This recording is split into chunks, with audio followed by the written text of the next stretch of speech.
And just general bad building practices and inexperience, which probably go hand in hand. If you're not experienced in doing a lot of decks, you're going to incorporate some bad building practices. So all of these things are bad building practices. In sort of like in a small defense for chucking a truck, the guy probably doesn't think that he's building a bad project. He probably doesn't intentionally set out to build a bad project, right? No, I don't think there's any. Yeah, no, not at all. Back in the day when I was a finisher, I got into a conversation with a guy about whether we believe people were inherently good or not, right? And so I was on the wrong end of that. I was like, I don't think people are inherently good. I think that they have like I think people are just mostly looking out for themselves. I think that's kind of what they're doing. Sometimes it's what they do is good for other people, but generally they just look out for their own well-being and they don't really care too much about other people. And he was arguing that people are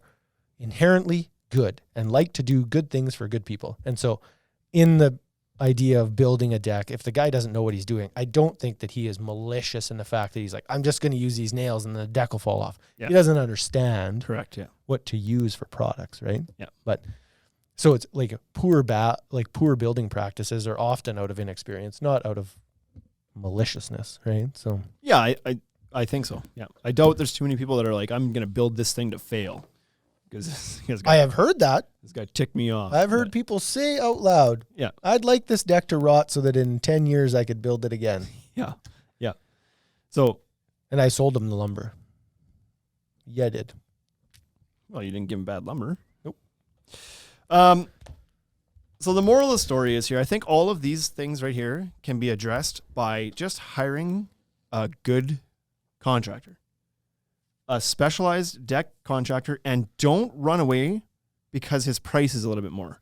That's what's probably happening in a lot of these cases. They chose the lowest bid. They're trying to save money somewhere, and they use the guy who doesn't know what he's doing. And the reason he's cheaper is because he doesn't know what he's doing. Also on the home builder. Like the home builder does that too. Yeah. I remember when we were hanging doors and stuff, and I was like, well, I can get a guy that he can hang those cheaper. Yeah. Okay, good. Yeah. I like it. It turns out I'm not racing to the bottom. I don't care. Yeah. We'll get somebody else to hire me. And then you have other builders in town that they just have one finisher and he works for that company and has for 40 years. He's their guy. They don't price shop. They don't do, you know what I mean? It's like, this is our guy. He's great. And we pay what he's worth. Yeah. And those people sell houses that are worth $1 million.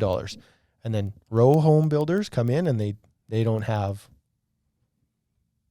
they don't have those guys. They don't have the really expensive contractors. They just have whoever can get to it the fastest and do it the cheapest. Yeah, exactly. And then corners get cut and everybody thinks it's fine because it seems good, fine right? today. Looks good.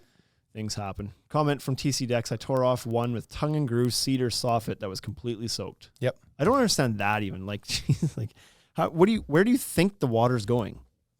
You didn't does think. nobody look at this and understand that water passes through this thing? Like, those situations blow my mind. TimberTech Garrett agrees with Wade. Like, people are just not inherently trying to mess everybody up. It's just a lack of experience. No, I think he meant that he agreed that people just look out for themselves. Oh, maybe that too.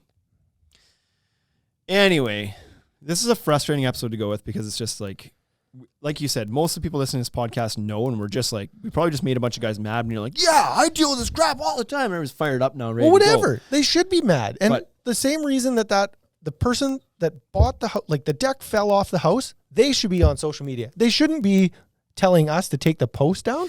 Right. They that was should disappointing. Be blasting that they should talk. They should name the home builder and they should name the contractor. And it's like, whoa, you watch the Epstein video? This is what happens, man. The guy, nobody ever called him out for it. Right. And everybody knew. It was like, the guy's a creep. He's a pedophile.